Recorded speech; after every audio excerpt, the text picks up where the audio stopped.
propose de commencer avec la privée de moi-même. Nous sommes au complet. Je pense devoir saluer toutes et tous, parce que je le fais à nouveau si j'ai oublié quelqu'un d'entre vous. Bienvenue à ce conseil municipal qui risque d'être un petit peu long. Vous avez remarqué qu'il y a quand même beaucoup de délibérations, dont certaines importantes, en particulier les comptes administratifs. C'est toujours important d'étudier un compte administratif. Souvent, je vous l'ai déjà dit, on accorde plus de place au BP qu'au budget prévisionnel qu'au compte administratif, mais le compte administratif, c'est du réel, donc le BP, ce ne sont que des prévisions. Mais il y a aussi une autre délibération qui est bien évidemment très importante, c'est la 19 concernant le projet en rue que je préfère appeler, que nous préférons appeler projet de mutation urbanistique de Salmon et du centre-ville.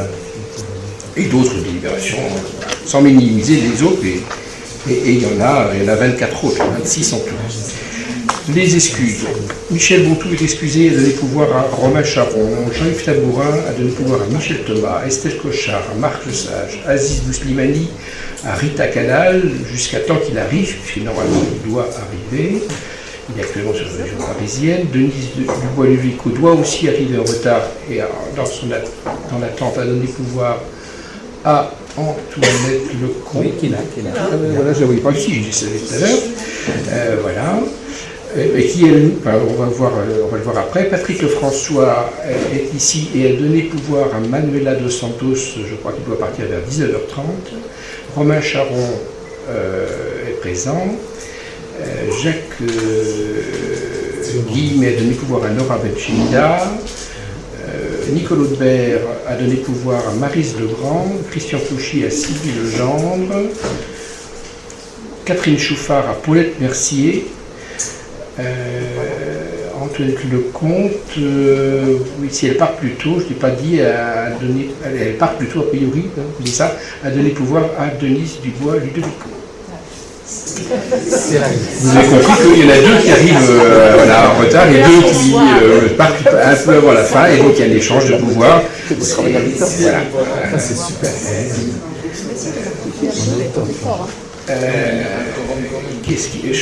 J'en suis où? Ah, ici. Colette Monsieur, on a des pouvoirs à Sophie Milon-Auguste, Alain Delarue à Pascal Couturier, Stéphane Pinault à Jean-Luc Antil. A priori, tout le monde, j'ai dû tout donner et nous pouvons commencer. Alors nous commençons, je vais commencer par le secrétaire de séance parce que c'est habituel. Qui accepte d'être secrétaire pour cette longue réunion, sachant que le travail est très limité? Visiblement, Manuela, après une très brève sollicitation de Marc Lesage, mais très efficace. Oui, très efficace, a accepté. Merci à toi. Une information, avant de commencer vraiment le menu de l'ordre du jour de ce conseil. J'ai reçu le 20 juin une lettre qui était datée du 17 juin de mon ancien homologue maire de Romerberg, Manfred Scharfenberger, qui me dit en allemand, la traduction, c'est pas forcément moi qui l'ai faite, mais elle est fiable, je l'ai fait faire, et a priori elle est fiable. Je tiens donc à vous informer que M. Matthias Hoffmann a été élu maire de la commune de Romerberg le 16 juin 2019. Pour celles et ceux d'entre vous qui ne le savaient pas, il y avait en fait 4 candidats. Il y avait des élections à Romerberg, c'était le jour des élections européennes. Ils votaient pour... il y avait 7 votes en même temps, dont en plus du vote des Européens, il y avait le vote pour les conseillers municipaux, mais le vote pour le maire, qui sont 2 votes distincts. Ils votaient aussi pour le Kreis de mémoire, ils votaient pour l'intercommunalité aussi, pour les élus de l'intercommunalité. Ce n'est pas le même vote que pour les communes.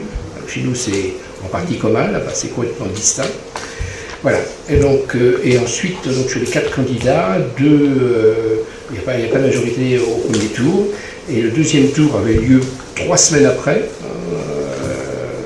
J'hésite entre 15 jours et 3 semaines, il me semblait que c'est 3 semaines. Et donc, lors de ce deuxième tour, Matthias Hoffmann était opposé à un autre Matthias, d'ailleurs, c'était 2 Matthias qui voilà, des candidats l'un contre l'autre. Et c'est Matthias Hoffmann qui a été élu. Lors de la réunion constitutive du 25 juin, donc M. Hoffmann sera nommé maire de la commune, donc il est maire depuis avant-hier. Hein. Mathias Hoffmann est membre de l'association de partenariat Romerberg-Mavilliers. Bon, évidemment, enfin, personnellement, je connais un peu, enfin, je l'ai déjà vu, quoi, hein, et déjà échangé avec lui. Et vous connaissez personnellement à travers nos réunions de partenariat. Je voudrais encore une fois vous remercier pour la bonne coopération basée sur le partenariat. Je suis sûr que le lien existant de longue date entre Mavilliers et Romerberg sera maintenu et continuera à être activement mis en pratique. Cordialement, Manfred. J'ai bien évidemment rédigé une réponse qui va partir très bientôt. Voilà, il semblait important que vous ayez toutes et tous cette information-là.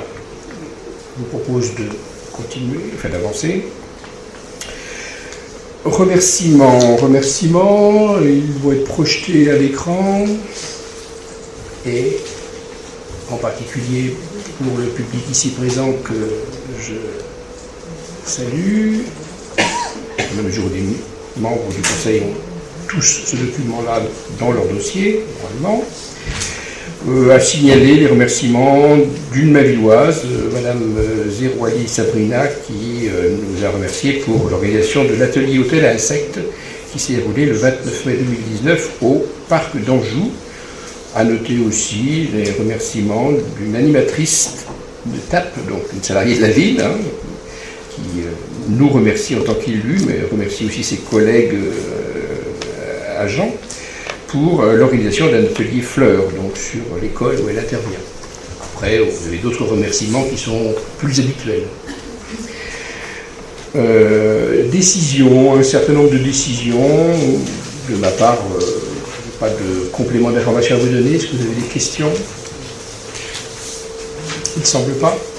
Nous continuons. Le compte rendu du dernier conseil, est-ce que vous avez des questions? Il ne semble pas. Je mets aux voix. Est-ce qu'il y a des votes contre? Est-ce qu'il y a des abstentions? Non. Il est adopté. Merci à vous. Nous commençons donc les délibérations. La première concerne l'administration générale, c'est donc moi qui rapporte. Chartres Métropole se propose d'assurer pour le compte de ses communes membres la gestion de certaines questions ou problématiques juridiques liées au fonctionnement des services publics dont les communes ont la charge. Le bureau communautaire propose une conclusion à titre gratuit à compter de sa notification jusqu'au 30 juin 2020 et une tacite reproduction limitée à 2 fois est prévue pour une durée d'1 an à chaque fois. Mais chaque commune intéressée doit approuver la convention si annexée, si elle souhaite recourir à une telle prestation. Nous avons vu ça en commission plénière mardi dernier. J'ai dit que même si ce service ne correspond pas forcément à un très grand besoin de la ville, il n'y a aucune raison qu'on refuse cette prestation, mais que la plupart du temps on a besoin d'aide juridique d'un niveau encore supérieur quand on en a besoin, puisqu'on a un service juridique qui, a priori, voilà, nous fournit l'essentiel des informations. Bien évidemment que les communes rurales et ayant moins de services, n'ayant pas de service juridique comme la ville de Mavilliers, sont vivement intéressées par ce type de prestations. Des questions? Vous pouvez voter.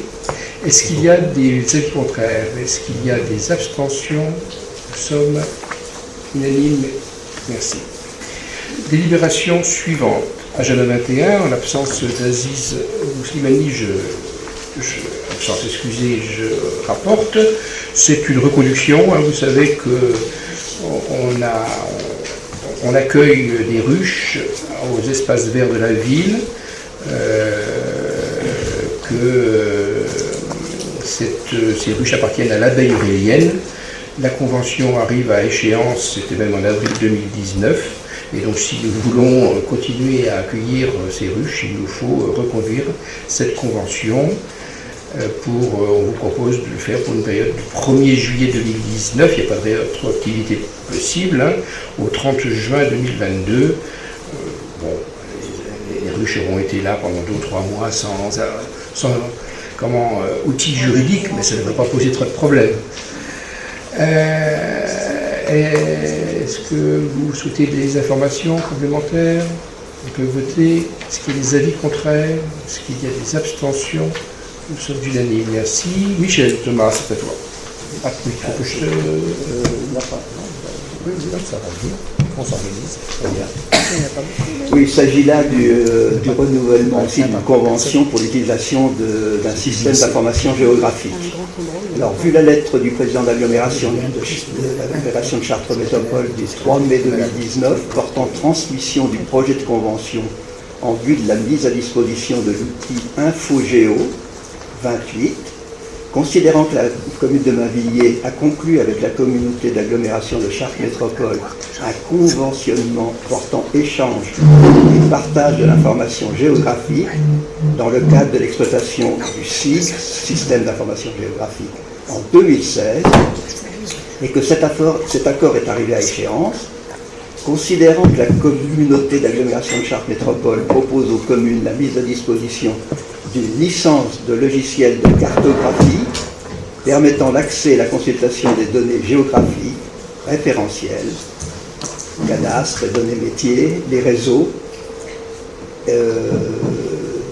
ainsi que pour chaque commune de l'agglomération, l'accès aux données patrimoine communal, donc PLU.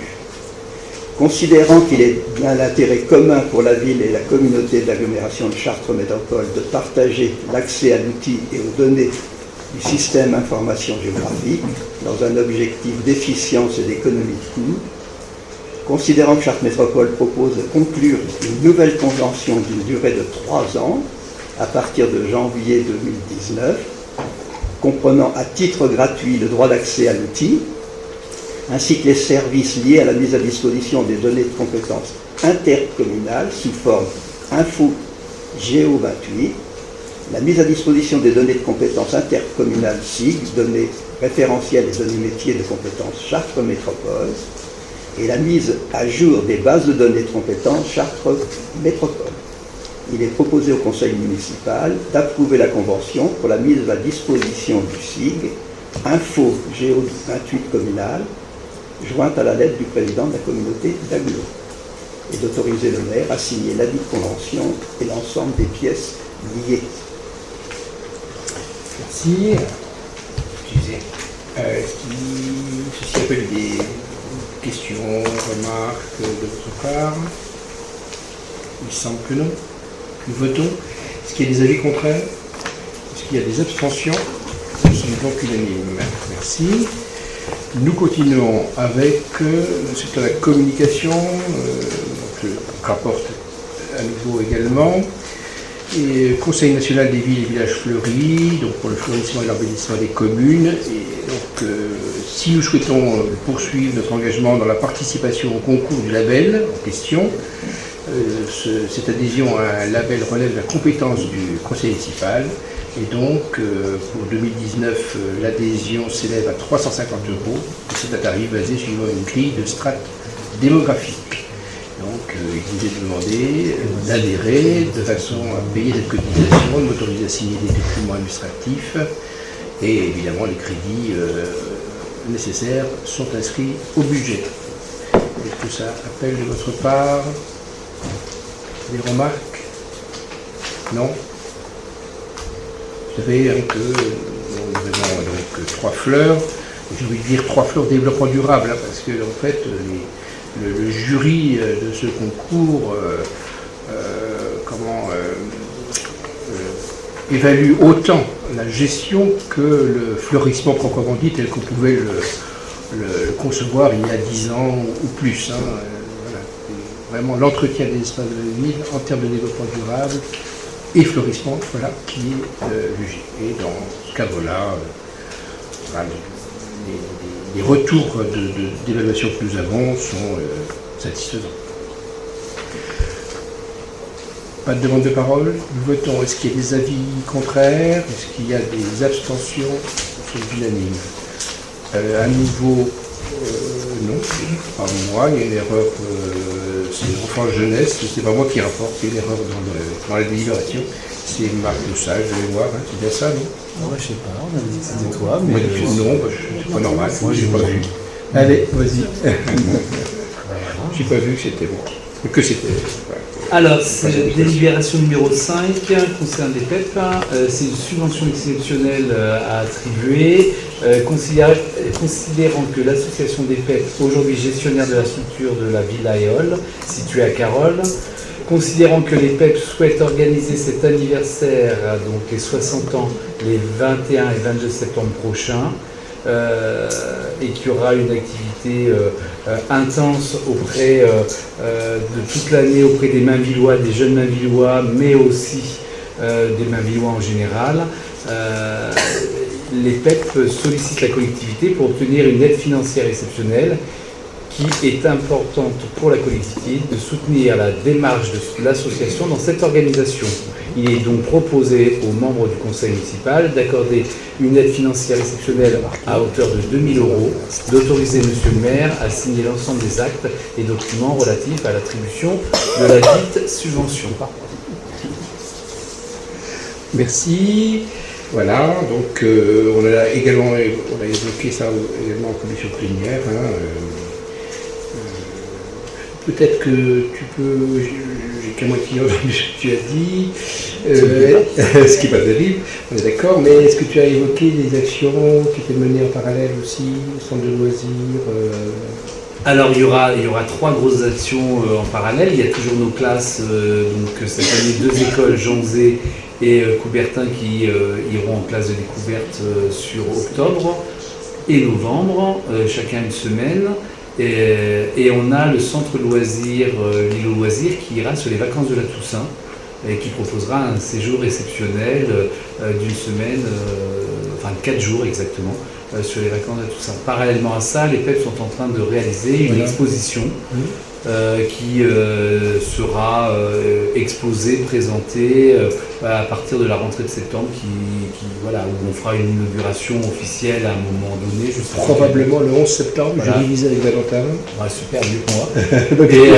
Et après qu'il sera mis à disposition dans différents lieux, et éventuellement dans les écoles et à l'accueil de loisirs avant le départ des enfants. Voilà, vous en savez encore un peu plus. Est-ce qu'il y a des questions pendant? On peut voter. Est-ce qu'il y a des avis contraires? Il y a des abstentions.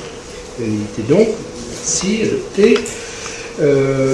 Rentrée scolaire. Marc, donc là, c'est pour une harmonisation des indemnités forfaitaires sur les temps périscolaires et accompagnement scolaire.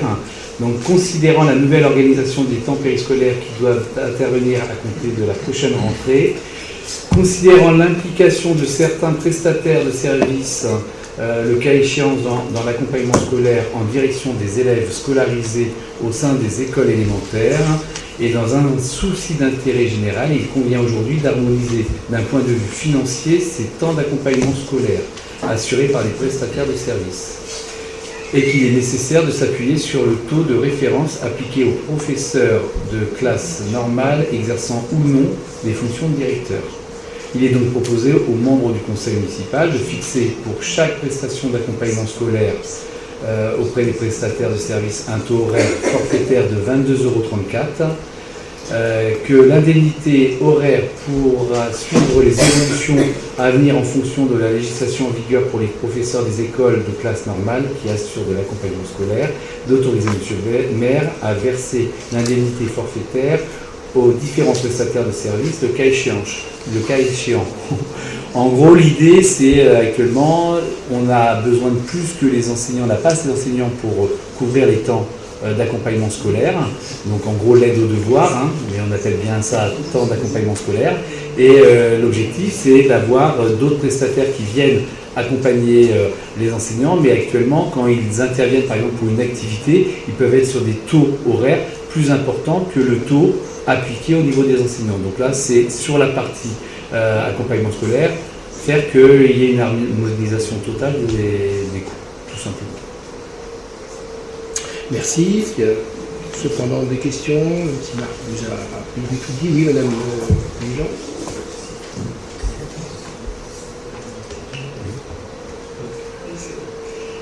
C'est pas une question en soi, c'est juste une explication de vote. Et comme pas favorable au rythme scolaire qui seront mis en place à la rentrée, nous nous abstiendrons sur cette délibération et sur toutes les délibérations qui vont concerner le rythme scolaire. c'est quoi sur le taux financier C'est tout le problème de ces votes-là, c'est que voilà, il faut des choses compréhensibles. Chacun le comprend ensuite comme il veut. Est-ce qu'il y a d'autres interventions? Oui. Ce serait exactement pareil que le même. Est-ce qu'il y a d'autres interventions? Alors, on vote. Est-ce qu'il y a des avis contraires? Est-ce qu'il y a des abstentions? Alors, si je compte bien, 2, 4, 6, 7 et 2, 9. Et pas de refus de vote, ce qui fait que tous les autres sont favorables, nous sommes d'accord. On continue avec la délibération suivante. Donc pour la délibération numéro 7, alors là ça va être très rapide, hein, c'est les tarifs de l'accueil de loisirs, l'île au loisir. En gros, c'est pour la première année, on va appliquer l'augmentation habituelle faite sur la commune en lien avec le prix fixé au niveau de l'accueil de loisirs. Donc là, vous avez au tableau là-haut, si on peut remonter un petit peu, s'il vous plaît. Voilà, la façon dont ont été déterminés le pourcentage de 1,55. Donc il y a les charges de personnel à 24%. Les prestations à 74% et les fluides à 7%.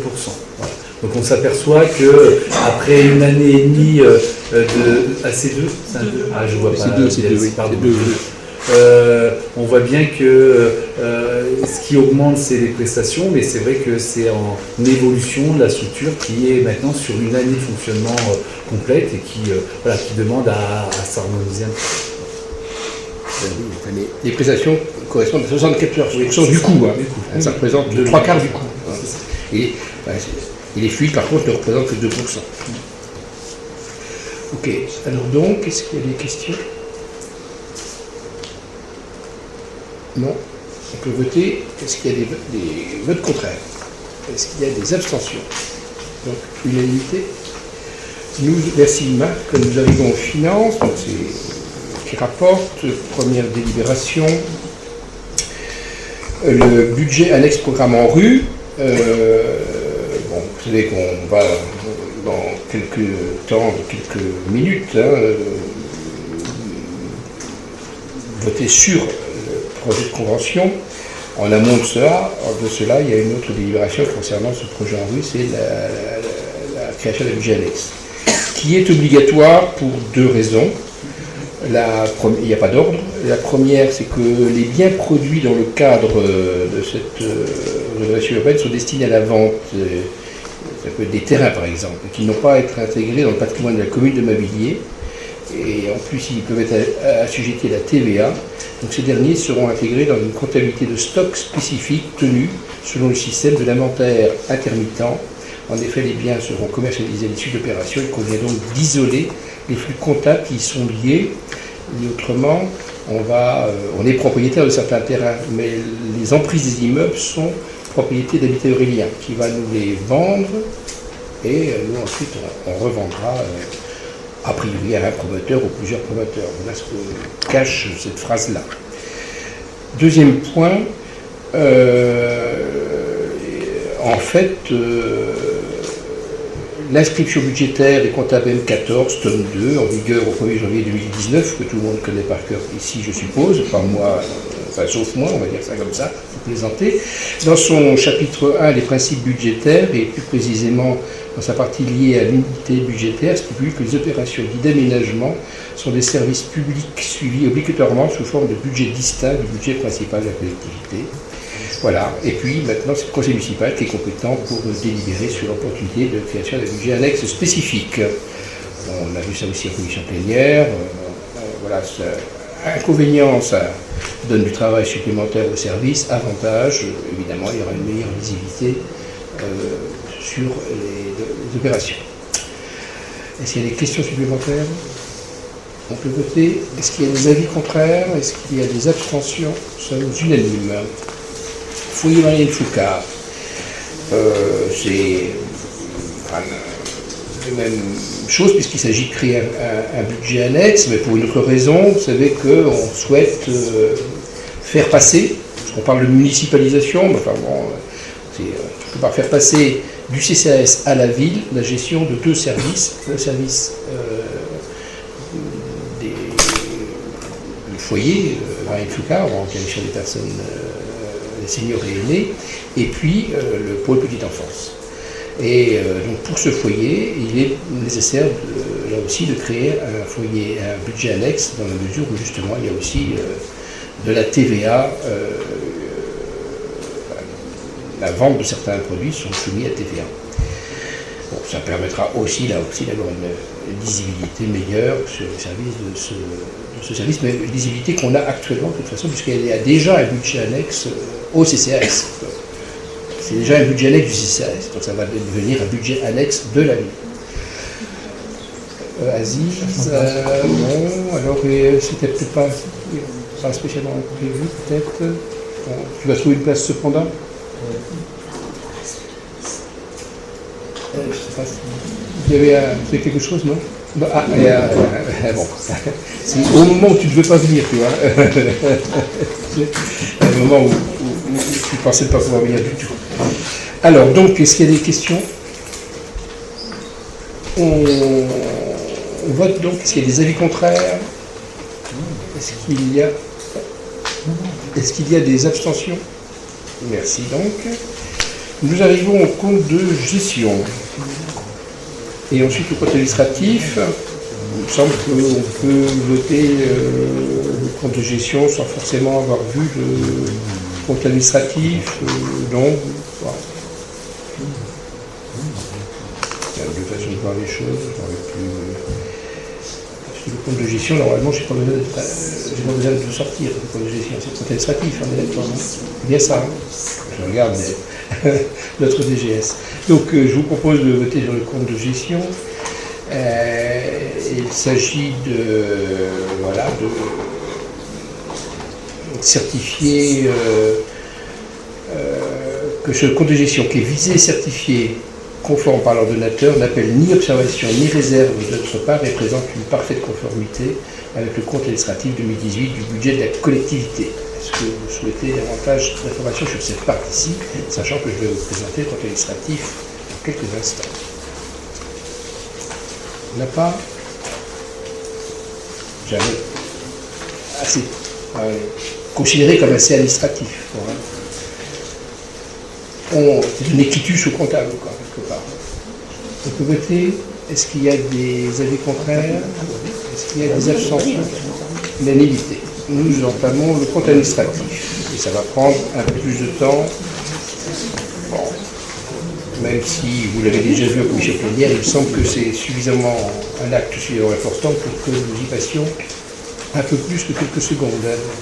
Alors, il y a un document, vous avez en votre possession un rapport, et puis les services, en particulier notre DGS, Patricia Moud a réalisé un PowerPoint qui synthétise le document que vous avez. Vous n'avez pas tout trouvé, mais normalement, ce qui est dans le PowerPoint est dans le dossier. Sauf peut-être cette photo d'introduction. Qui est belle, n'est-ce pas? Alors, nous commençons avec l'évolution des dépenses de fonctionnement et d'investissement. À remarquer que les dépenses réelles de fonctionnement, qui sont en noir, représentent un peu plus de dépenses réelles, parce que les dépenses de fonctionnement sont plus importantes. Il y a des opérations d'ordre en plus. Les dépenses réelles de fonctionnement, elles représentent un peu plus de 10 millions en 2018, 10 639, et elles étaient à 10 671 en 2017, donc vous voyez un tout petit peu en dessous en 2018 que 2017, et s'ajoute à cela 774 000 euros d'opérations d'ordre. C'était 803 000 en 2017. Les dépenses d'investissement, elles, vous pouvez voir qu'elles sont supérieures de plus de 50% à celles de 2017 et qu'elles ont été en 2018 supérieures à la moyenne des 4 années précédentes qui était de 3 022 000. Cette année, elles ont été de 3 292 000. Donc, vous voyez que, voilà, en fonctionnement, on va y revenir tout à l'heure, c'est un peu plus faible même un petit peu en dessous pour les dépenses de 2017. Et pour l'investissement, c'est supérieur à la moyenne des 4 années précédentes. C'est toujours... quand le fonctionnement peut se voir d'une année sur l'autre, ça a du sens. L'investissement, c'est un petit peu différent. Il faut voir les choses globalement. Les dépenses de fonctionnement. Vous avez un tableau qui va être, que je vais commenter, enfin, que le rapport commente par la suite. Il y a donc 5 lignes qui sont commentées en détail, qui concernent la première ligne, c'est le chapitre 11, les charges à caractère général, ensuite les charges de personnel à frais assimilés, ensuite les aides et frais assimilés, ensuite les atténuations de produits. Tout ceci et plus les autres charges de gestion courante et les charges financières sont commentées, je vais le faire. Les dépenses, les lignes qui ne sont pas commentées ensuite sont les dépenses imprévues. Elles étaient prévues à 53 900 €. Vous voyez que rien n'a été... voilà, c'est pour rappel, on va dire. Et puis il y avait des charges exceptionnelles à hauteur de presque 37 000 €, dont 11 567 ont été utilisés seulement, entre guillemets. Il y a aussi des opérations d'ordre, avec un virement à la section d'investissement que nous avions prévu à 3 millions, presque 3,8 millions en début au BP, quoi. Et puis des amortissements, des dotations d'amortissement. Bon, le montant réel est très légèrement inférieur au montant budgété, mais en fait, voilà, ça dépend évidemment, voir des changements de critères pour calculer ces dotations d'amortissement. Enfin, il n'y a rien de notable à signaler aujourd'hui.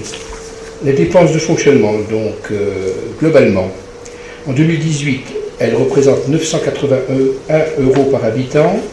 On était à 984 en 2017, mais une très légère baisse de 0,3%. En 2018, les charges à caractère général, donc, chapitre 11, et les charges de gestion courante, chapitre 65, diminuent toutes les deux, les premières de 1,3%, les deuxièmes de 0,9%. En 2018, les charges financières diminuent également de 12,4%, aucun emprunt n'ayant été contacté. Et si on regarde depuis le début du mandat, les dépenses réelles, il y a 5 années, mais il y a 4 intervalles, quoi. Donc c'est en 4 ans, quoi. Les dépenses réelles ont augmenté de 7,86%, soit une moyenne d'environ 1,9%. Il est rappelé que voilà, la loi de finances demande à ce qu'on limite à 1,2% l'augmentation de ces dépenses réelles. On voit qu'on est un peu au-dessus sur les 4 ans précédents. Ceci dit, le 1,2% est modulable avec 3 critères qui peuvent retrancher ou ajouter 0,15%, ce qui fait qu'on peut être entre 0,75 et 1,65. On peut estimer qu'à Mamilly, on est éligible à 2 critères sur 3, donc a priori, on peut estimer que la cible à Mamilly, c'est être en dessous de 1,5, on est à 1,9, voilà, on est dans une épure qui n'est pas trop loin de l'épure demandée pour l'instant. Ce qu'il y a à signaler, c'est que d'un côté, on a des dépenses réelles qui augmentent de 7,86, mais que nos recettes, elles, ont augmenté de 13,06% entre 2014 et 2018. Ça se voit bien sur voilà, ce schéma-là.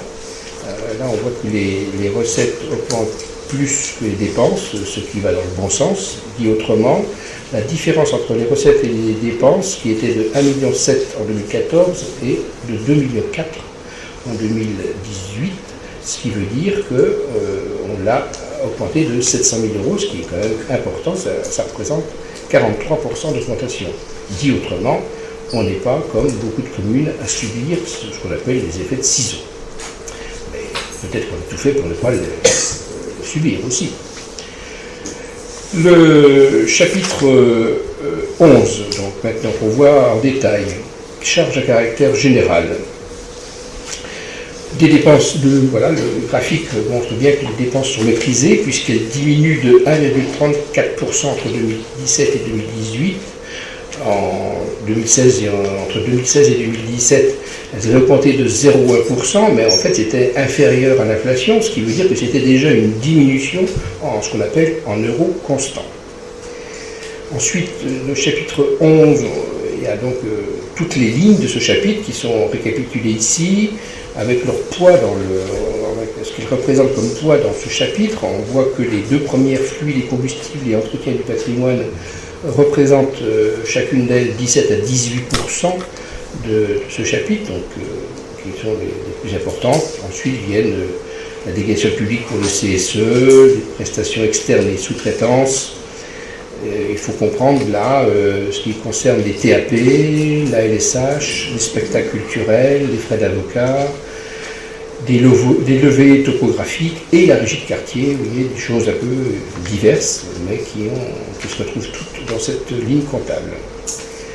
Si on regarde le camembert, le graphique comme vous voulez, bon, on voit la même chose, peut-être ce que je vais vous dire est plus visible, on voit les parts les plus importantes et les parts les plus petites. Et on entre dans le détail, chapitre 11, en commençant par les fluides étant justement ce qui représente la part la plus importante, environ 18%. Ces fluides, ils sont de trois natures: électricité, chauffage, eau. On vous dit que pour l'électricité, en fait, on a consommé davantage parce il y a 13 mois de comptabilisés au lieu de 12, donc nécessairement, on dépense davantage. Mais ceci n'explique qu'une partie, ça explique un tiers de la hausse, les deux tiers sont expliqués par l'augmentation des consommations, mais aussi du tarif. Le chauffage, lui, même chose, 13 mois comptabilisés au lieu de 12, donc ça fait une certaine augmentation. Et il y a une augmentation qui est liée aussi à la hausse des prix et à la hausse des consommations.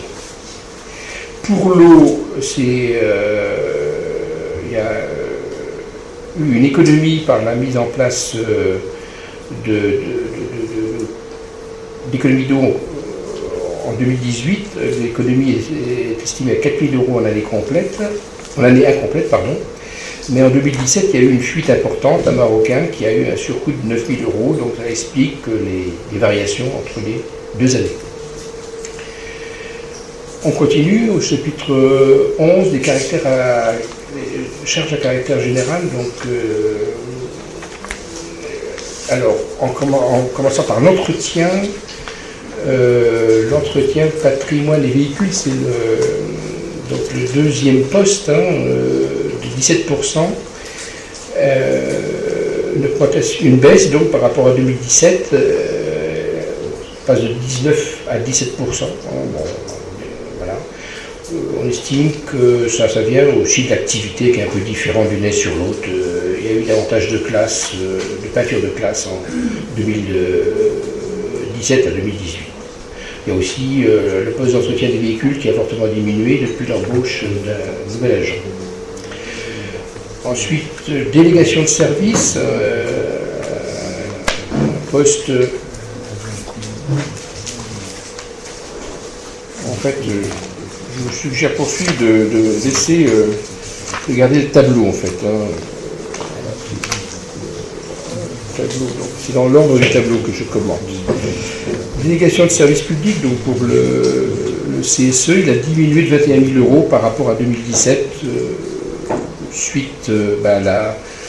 C'est une suite de la mise en place de l'accueil de loisirs unique, puisque le centre socio-éducatif n'assure plus la gestion du centre de loisirs appelé maison de quartier. Je vous ai parlé des prestations externes et sous-traitances. Lors du tableau, on arrive aux produits d'entretien. Les produits d'entretien, ils ont baissé de 19%, mais c'est très variable en fonction des besoins des bâtiments et des collectivités. On peut acheter, vous comprenez bien qu'on peut faire des achats groupés, ce qui fait qu'on peut l'utiliser sur plusieurs années. L'achat de matériel et de fourniture, ils augmentent de 7%, mais c'est là aussi très variable en fonction des travaux en régie. Donc, pas forcément de choses à tirer de cette petite augmentation ou diminution. Communication et animation, augmentation de 16%, et cette augmentation est essentiellement due à l'animation en l'honneur du centenaire de la Première Guerre mondiale. Les télécommunications, augmentation d'un peu moins de 11%, il y a de nouveaux abonnements de portables, des lignes internet supplémentaires, un rouleau bonhomme au cerf. Là, le cabinet qui nous a recommandé l'opérateur n'a pas forcément donné satisfaction parce qu'il était censé diminuer nos frais, ce qu'on ne remarque pas, donc c'est plutôt le cabinet qui est à mettre en cause. On va se rappeler pour pas forcément le choisir la prochaine fois. Les télécommunications à nouveau, oui, des assurances. Ligne suivante, au niveau des véhicules, ça représente environ 61 000 euros. Ce qui est intéressant de savoir, c'est que c'est pour 22% des assurances de véhicules et pour 78% des dommages aux biens et responsabilités civiles. Les impôts et taxes augmentent de presque 19%. Ça correspond essentiellement au fait qu'on est obligé de payer des taxes locales, foncières donc, sur le bâtiment qu'on a loué au Greta, puisque ce dernier a une destination qui n'est plus liée à des missions de service public. Alors il faut savoir sur ce point que, évidemment, quand on paye une taxe, on se la paye, il y a une partie qu'on se paye à soi-même. Donc il y a une dépense, mais il y a une recette. Donc comme quoi, il faut toujours avoir deux yeux pour regarder ces phénomènes-là.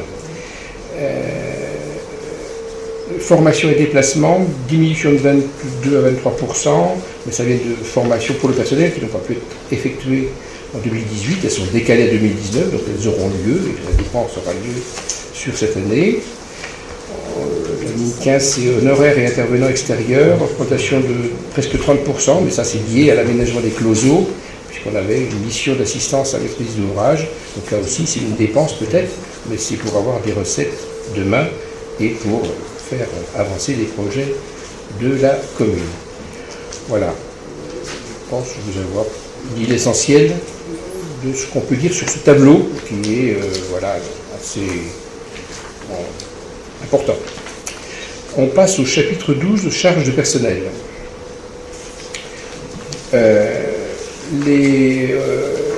Donc, charges de personnel, vous voyez le graphique qui est à l'écran montre qu'il y a une hausse mesurée et maîtrisée. On part de 5 280 000 en 2014 pour arriver à 6 108 000 en 2018. Dans le document qui est en dessous, qui est le slide suivant, vous pouvez voir que on est passé que les charges de personnel, qui représentaient 54% des charges réelles de fonctionnement de 2014, représentent maintenant 57%. Voilà, ça quantifie l'augmentation. Il faut savoir que la moyenne nationale, c'est 59. Donc bien qu'on ait une augmentation, on reste assez nettement en dessous de la moyenne nationale. Et sur ce point, j'ai envie de vous redire ce que je vous ai déjà dit, c'est que le pourcentage en lui seul ne suffit pas à prendre la mesure de la réalité, parce que c'est un peu comme celui qui est payé au SMIC et celui qui est payé 4 ou 10 fois au SMIC, c'est pas la même chose.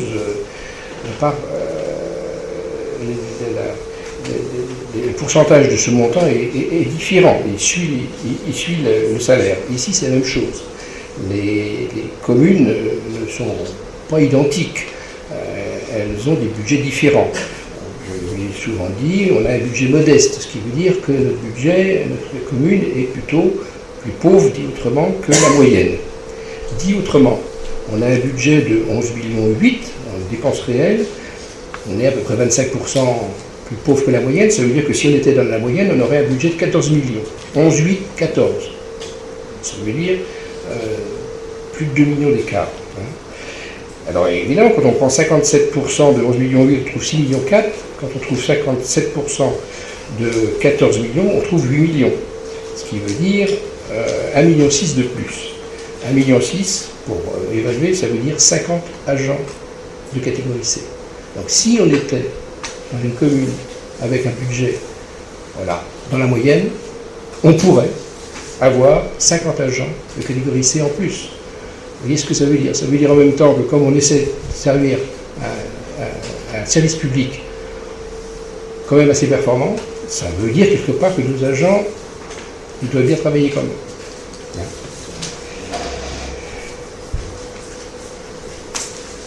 Et qu'on n'a pas trop de fonctionnaires à Mainvilliers. Il y a certains qui peuvent dire ça, parce qu'il y a toujours des discours convenus, voilà, qui viennent du national, puis qui arrivent localement, sans tenir compte des réalités. Voilà ce que j'essaie de vous dire, qu'il faut voir Melville telle qu'elle est, et pas avec des lunettes nationales.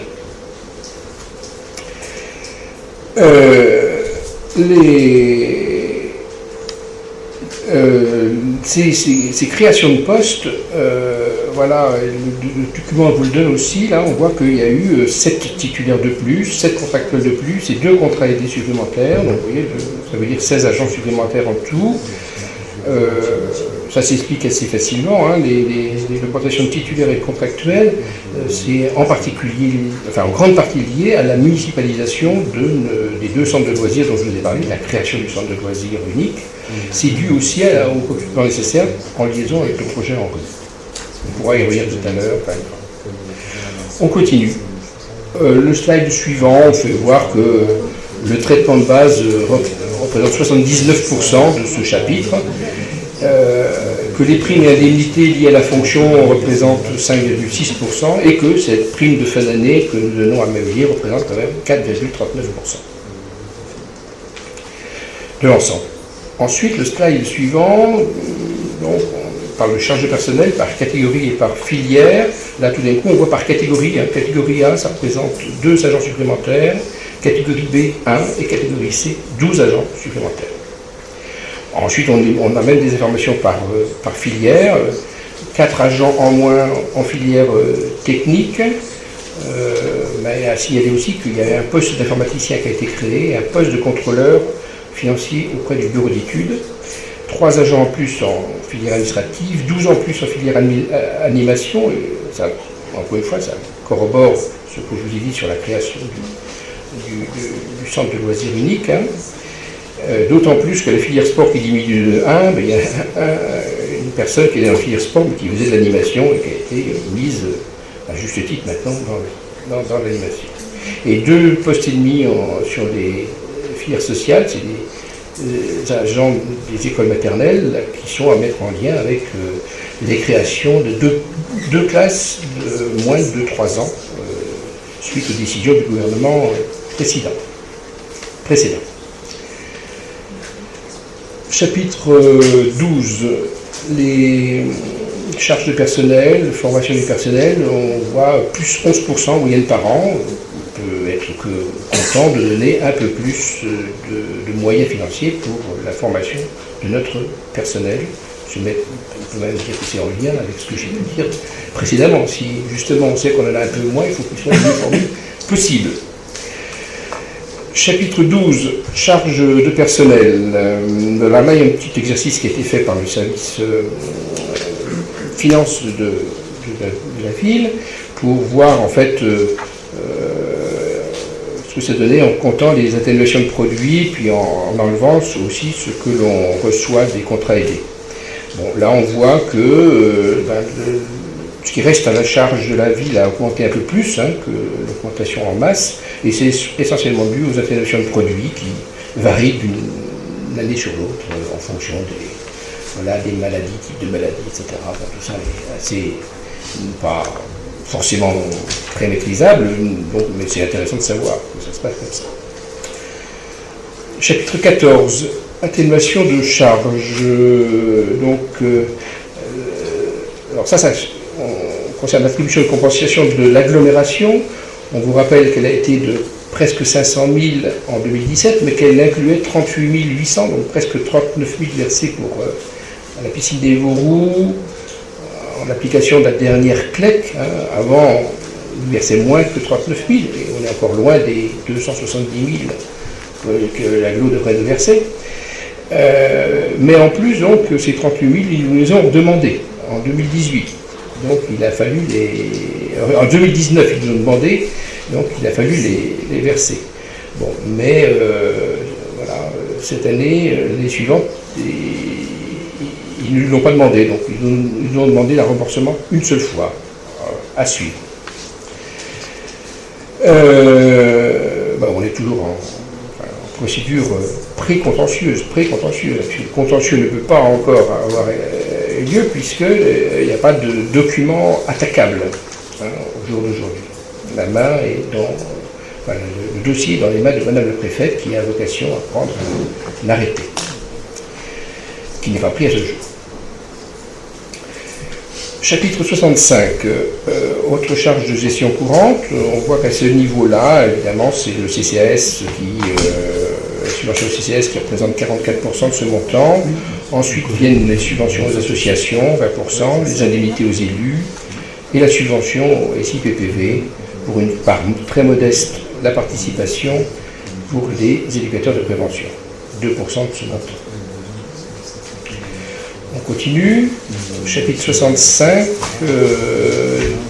encore, les autres charges de gestion courante, c'est ce que je viens de vous dire en gros. On continue avec le chapitre 66, il est constitué par les frais financiers, charge de remboursement et d'intérêt de la dette à 54 000 au lieu de 62 000. Ça a déjà été dit qu'on avait contacté au cas d'emprunt, donc la charge d'inflation a diminué légèrement. On vous rappelle que la dette de la ville est de 1,8 million, ce qui est faible, et que c'est réparti en 4 contrats d'emprunt qui sont tous à taux fixe, et que la dette s'éteindra en 2030, c'est-à-dire très bientôt, quelque part dans 10-11 ans. Arrive la capacité de désendettement, qui est toujours faible à Mobilier, comme vous le savez, même inférieure à 1 an à la fin 2018, et je redis que sans cet atout, c'en est un, mais atout que l'on a aussi constitué, nous ne pourrions pas aborder avec sérénité le projet en cours. On arrive aux recettes de fonctionnement.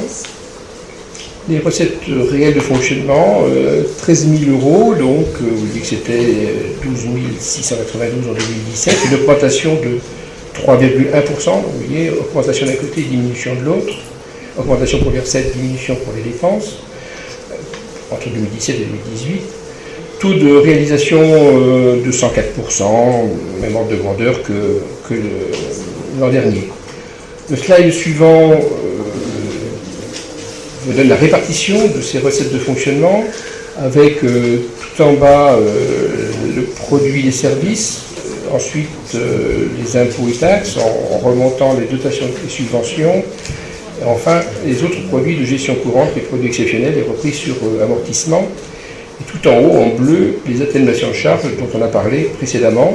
Donc c'est les 4 autres tranches, là, quelque part, du cylindre que l'on va voir dans la suite.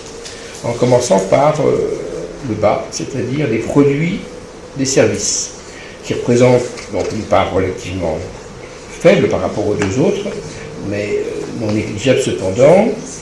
Et ce chapitre, on vous dit que c'est 521 000 €, c'était 528 000 en 2017, donc ça a peu de variations, et ça représente les recettes diverses auxquelles on pense, restauration scolaire, accueil périscolaire, concession du cimetière, mais aussi la mise à disposition de personnel pour le SIPPV en particulier, même exclusivement, je crois, peut-être un peu CCAS, éventuellement.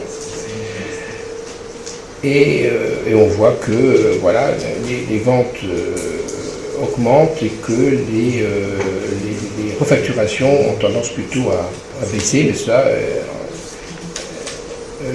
oui, elle a baissé légèrement, mais c'est normal puisqu'on a terminé l'époque de la réhabilitation. On a eu plus de refacturation quand il y a eu au moment de la réhabilitation du bâtiment des Gauroux. Ensuite, vous avez donc le chapitre 73, un graphique pour vous montrer que les taxes foncières et d'habitation représentent presque 74% de ce montant. Ensuite, on trouve la dotation de solidarité communautaire à 11%, ensuite l'attribution de compensation à 6,4%, et ensuite la taxe additionnelle sur les droits de mutation à 3,5%, sans oublier la taxe sur la consommation d'électricité à 2,2%, et la taxe sur les déchets à 1,9%. En chapitre 73 toujours, oui, c'est important d'avoir vu que le montant des taxes foncières et d'habitation progresse de 9,5% depuis 2014, malgré le maintien des taux. Donc ça veut dire que cette augmentation elle a deux origines, hein. L'évolution des bases liée aux constructions et celle liée à la loi de finances. La loi de finances, c'est le Parlement qui c'est le Parlement qui vote, hein, donc c'est marqué, hein, 0,9% en 2014, 0,9% en 2015, 1% en 2016, 0,4% en 2017, 1,28% en 2018, ce qui fait un total de 4,5 en gros. Donc, comme vous voyez qu'on a 9,5 d'augmentation en tout, 4,5 dû à la loi de finances, vous faites une différence, c'est assez facile. Ça fait 4% qui sont liés au dynamisme urbanistique de la commune, donc à notre action. Vous voyez l'évolution du produit des taxes, donc en dessous, ça visualise ce que l'on vient de dire. On continue avec l'attribution de compensation et dotation de solidarité communautaire. L'attribution de compensation, donc on vous dit que le montant est fixé à 492 000 € depuis le transfert de l'éclairage public. On vous dit que pour ce qui concerne la DSC, la dotation de solidarité communautaire, elle a été en 2018 de 850 000 € avec 3 parts. Hein. La deuxième part, qui était liée à la dissolution de la régie du syndicat électrique, elle n'est plus valable en 2019. Et le graphique suivant montre que cette DSC est toujours inférieure d'environ 18% à ce qu'elle était en 2009. Encore une fois, tout ceci est lié à la mise en place de cette DSC au moment de l'agrandissement de l'agglomération, et on a été plus pénalisé que les autres, et que ceci venant du fait, enfin, plus pénalisé par exemple que Chartres et Lucé, et ceci venant du fait que les critères nous pénalisent davantage et avantagent plutôt la ville centre. Quand je dis plutôt, c'est voilà, parce que je ne veux pas rentrer dans des débats, mais c'est vraiment voilà, c'est gentil. Chapitre 74, dotations et subventions. Pour ces dotations et subventions, vous voyez que c'est la DSU qui représente la part la plus importante, hein, 40%. Ensuite, la DGF. Donc voilà, ce qui est important, c'est d'avoir vu que la DSU, en fait, dépasse le montant de la DSU qu'on en touche, dépasse le montant de la DGF. Alors, c'est bien, c'est mal. C'est bien parce qu'on n'a pas eu de perte, comme on va le voir, de dotation de l'État. Par contre, DSU, c'est de la péréquation financière, c'est de la solidarité financière, j'y arrive, par péréquation, et voilà, est-ce que c'est stable dans le temps? Ça peut dépendre des orientations politiques du gouvernement. Ensuite, on a en 3 les compensations État, foncier et habitation. En 4, les subventions d'autres organismes, mais essentiellement la CAF, hein, 251 000 € quand même. Je sais qu'à un moment, tu souhaitais, tu avais remarqué qu'on ne mettait pas suffisamment en avant, je me rappelle de ça. En 5, la dotation nationale de péréquation. Ensuite, les subventions d'État, 2,4%. Là, c'est sur des rythmes scolaires, subventions liées aux rythmes scolaires, à l'ANRU et au contrat de ville. Bon, là, on a des sommes moins importantes. L'évolution de la dotation forfaitaire et de la DSU, le graphique montre ce que je viens de vous dire tout à l'heure, c'est que globalement, le montant des dotations versées par l'État a été finalement en hausse de 6% sur les 5 ans. Et n'a pas diminué à ma vie. Les chapitres 75 et 77, donc, là, c'est pour les autres produits de gestion courante. Là-dedans, 222 000 au lieu de 227, on est très stable, hein, c'est sur les loyers des biens de la collectivité, que ce soit Carole ou le Greta. À ce sujet, j'en profite pour vous informer que le Greta nous a annoncé son départ. Donc ça veut dire qu'à partir de septembre, ils ne loueront plus l'ancienne école Gambetta. que pour l'instant on est plutôt en recherche d'une solution de vente, par exemple, plutôt que de nouvelles locations. Jacques Guillemet a des pistes qui pourraient même être très intéressantes. Les locations de salles, le domaine de Sylvie Legendre en tant qu'élu, les différentes refacturations pour un somme relativement modeste. Bon, à noter dans les produits exceptionnels, il y a un petit montant là, de 1700 € pour des pénalités de retard de livraison. J'ai envie simplement de vous signaler là que on voit bien là que les services là aussi défendent les intérêts de la commune, même voilà, sur ce sujet-là. Parce que pour faire payer les pénalités, il faut suivre le dossier. Donc voilà, service ou élu d'ailleurs. Hein. On peut dire aussi que c'est l'efficacité du copilotage à Maldier qui amène ceci. La capacité d'autofinancement, on y arrive là. On est passé de... Donc la capacité d'autofinancement, c'est différence recettes-dépenses. On est passé de 1,6 million ou 7 en 2014 à 2,2 millions ou 3 en 2018, ce qui représente quand même 35% d'augmentation de cette capacité d'autofinancement. Et par rapport à 2017, c'était de 26,5%. On arrive à l'investissement. En grande masse, on voit en rouge là qu'on passe de 1,9 million mandatés en 2017 à 3,1 millions presque en 2018, soit en gros plus d'un million de mandatements en plus entre 2017 et 2018. Ensuite, c'est un peu plus agréable parce qu'il y a des photos.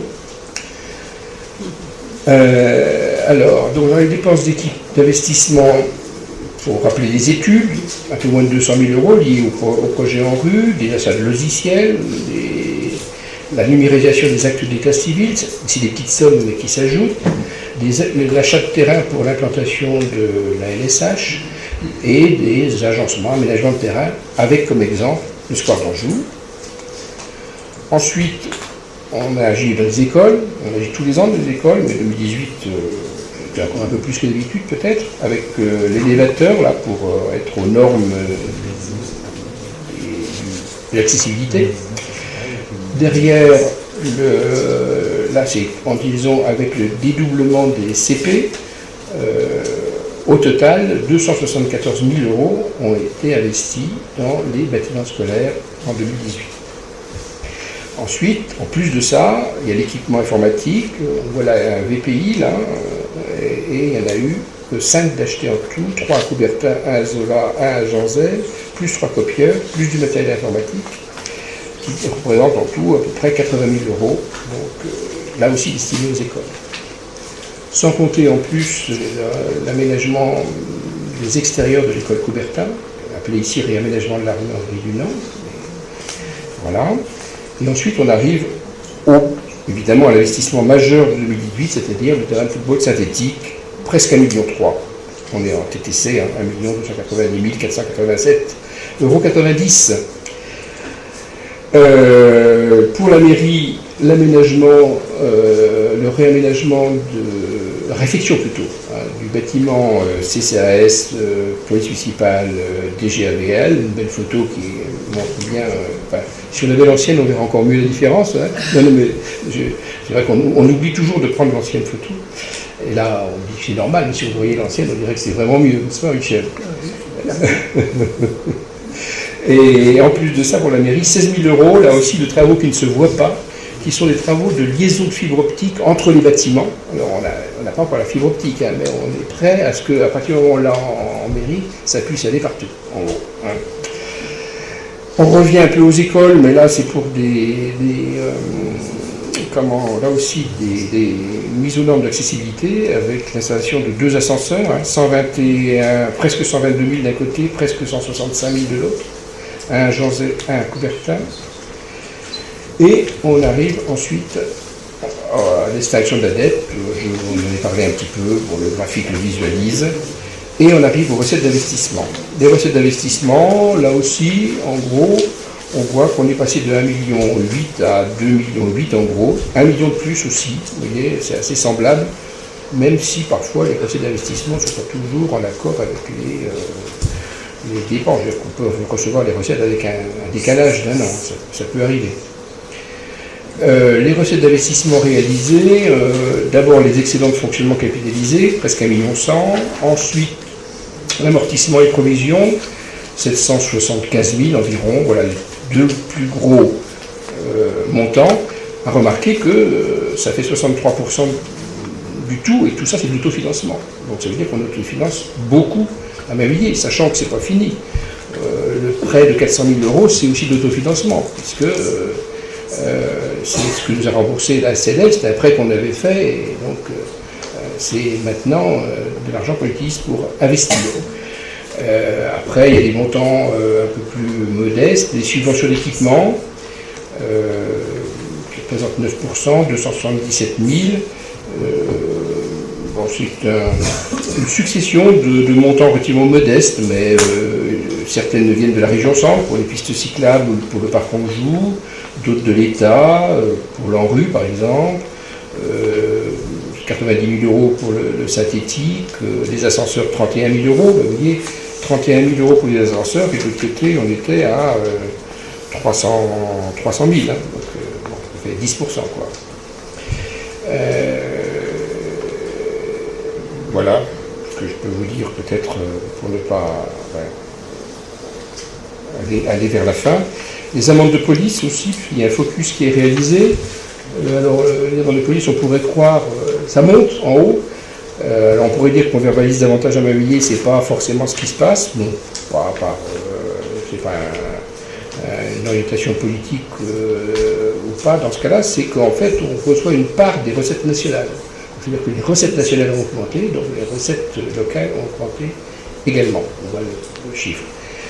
Et au moins jusqu'en 2018, hein, après en 2019, on va bien.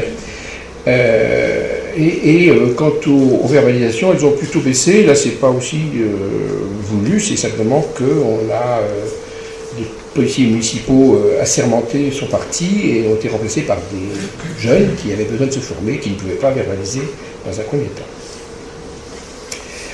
Les recettes financières, on vous parle du fonds de compensation de la TVA, il varie évidemment suivant les investissements faits l'année précédente, la taxe d'aménagement, qui peut varier fortement d'une année sur l'autre, 136 000 face à 28 000, donc ça c'est en fonction des constructions, qui ne sont quand même pas vraiment égales, même si on essaie d'être plutôt dans une certaine régularité, hein, mais voilà, c'est la vie. Je crois vous allez voir évoquer les autres sujets. Et j'en ai terminé. Merci pour votre attention. Ceci étant fait, est-ce qu'il y a des questions, remarques? Merci beaucoup. J'en profite. Non, pas de questions? Eh bien, dans un premier temps, je vous propose que Michel Thomas soit le président de séance pendant mon absence, mais normalement vous devez voter. Est-ce que vous y voyez un inconvénient? Donc, élu à l'unanimité, merci pour lui. Et je lui laisse la parole.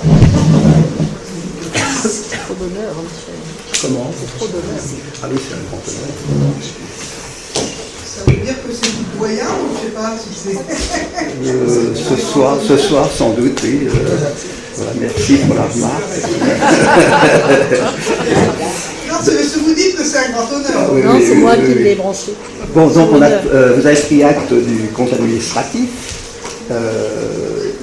Maintenant, il va falloir approuver ou désapprouver. Alors, on va passer au vote. Qui désapprouve le compte administratif? Qui s'abstient? Il est donc adopté à l'unanimité. On va retourner chercher la mission est très courte, n'est-ce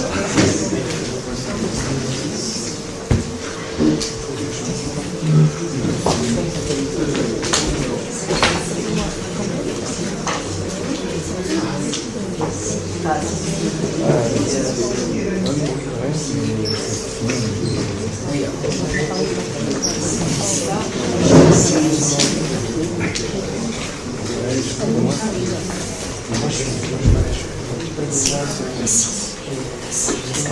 Voilà, Monsieur le maire, le compte administratif a été voté à l'unanimité.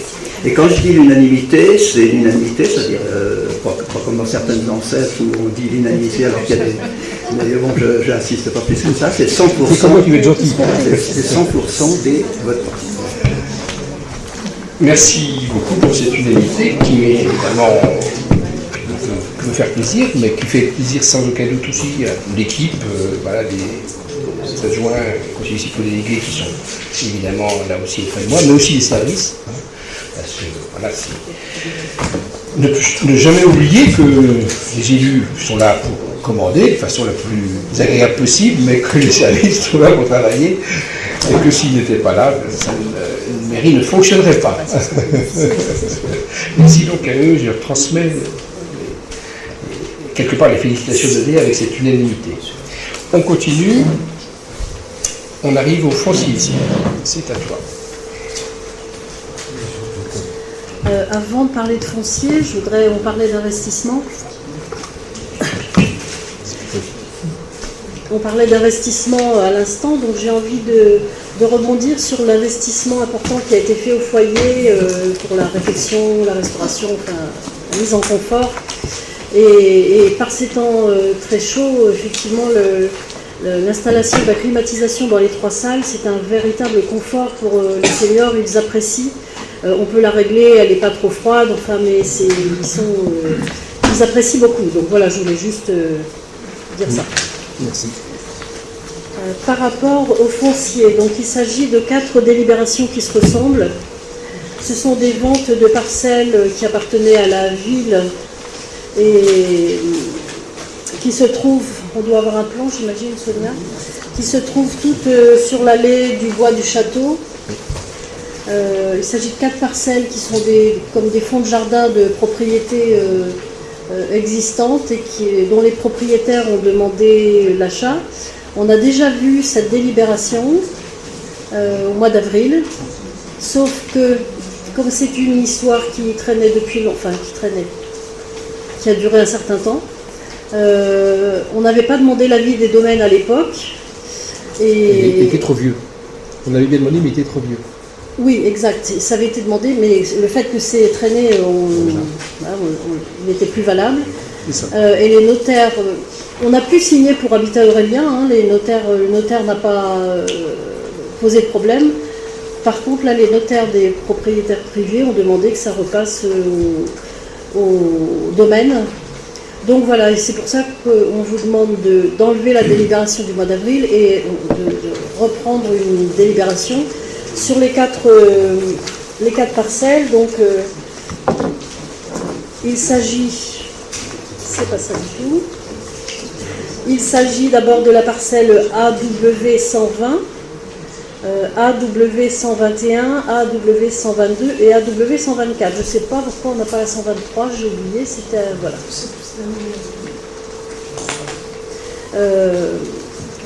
La première... Parce qu'il n'y a pas d'accord. D'accord. C'est ça, non? Je ne sais pas, 200 plus. Je me souviens plus pourquoi. C'est 200 plus qui met. Non, parce qu'ils ne sont pas d'accord pour acheter, je crois. D'accord. Donc la première, c'est Madame Awinat qui a souhaité acheter la parcelle 155 mètres carrés, donc qui correspond à ce qui est la partie attenante à sa propriété. Toutes les parcelles ont été vendues à 55 € le mètre carré, donc elle achetait pour 8 525 €. Donc on vous demande, donc pour les 4 délibérations, d'autoriser Monsieur le maire ou son représentant à signer l'acte de cession qui sera établi par la CSP Le Sage Co, qui sont notaires à Chartres, ou un notaire au choix de l'acheteur. Ils ont le droit de prendre un autre notaire, et préciser que les frais notariés sont à la charge de l'acheteur. Donc ça, c'est valable pour les 4 délibérations. La parcelle A121 est achetée par Madame Chapelier 188 mètres carrés au même tarif pour 10 340 €. Alors sur la parcelle A122, il y a une erreur. En fait, c'est la parcelle qui concerne monsieur et madame Bacle. Et il est marqué plus haut, considérant que madame Chapelier a manifesté, Ah oui, donc d'accord. il faudra rectifier. Parce que Encore c'est un quand même bien ordinateur. monsieur et madame Bacle. Vous avez vu? Oui, oui, bah, bien sûr, c'est sur la 14. Oui, pardon. Et donc, il s'agit de 182 mètres carrés pour 10 €. Et la quatrième, c'est pour Madame Tizi, épouse Boussala, une parcelle de 352 mètres carrés pour 19 360 €. Voilà. Les conditions sont les mêmes pour les 4 parcelles. Merci. Est-ce qu'il y a des questions? Alors, je fais 4 votes quand même. Je vote mais merci d'avoir présenté globalement. Oui, merci. La délibération, donc 12. Yes, à 12 pour Madame Awinat. Est-ce qu'il y a des avis contraires, des abstentions? Unanimité. Pour la délibération suivante, Madame Chapelier, justement. Est-ce qu'il y a des avis contraires, des abstentions? Délibération suivante, Monsieur ou Madame Bacle, Monsieur et Madame. Est-ce qu'il y a des avis contraires, des abstentions? Unanimité. Pour la quatrième, Madame Tizi, épouse Boussala. Est-ce qu'il y a des avis contraires, des abstentions, des unanités? Merci à vous. On arrive au périscolaire. Antoinette, c'est à toi. Alors, comme chaque année, nous passons les tarifs de la restauration scolaire et dans un deuxième temps, les tarifs du périscolaire qui ont un petit peu changé vu nos modifications des rythmes. Bon, alors d'abord la restauration scolaire. Considérant que les prix de la restauration scolaire destinés aux élèves des écoles maternelles et primaires de l'enseignement public sont fixés librement par la collectivité territoriale qui en a la charge dans la limite du taux de revient du service par usager. Considérant que la municipalité a souhaité une prise en compte plus large des ressources des familles, il a été mis en place, à compter de la rentrée 2010-2011, une nouvelle grille tarifaire basée sur le quotient familial. Considérant qu'il convient ce jour de proposer une actualisation de la grille en fonction de l'augmentation des coûts supportés par la ville pour l'entretien des équipements et l'encadrement des enfants, soit une proposition pour la restauration et l'accueil des enfants apportant leur repas de 2,36%. Alors il faut savoir que dans le prix de revient d'un repas, les charges de personnel représentent 66%, c'est-à-dire les 2/3. Ça c'est pour vous montrer, et donc c'est pareil, l'évolution des prix c'est de 2,93%, d'où l'augmentation de 2,36%. Et une actualisation donc de 2,92% pour l'accueil périscolaire, élémentaire et maternel. Alors ça c'est dans un deuxième temps, c'est le deuxième tableau que vous avez en bas.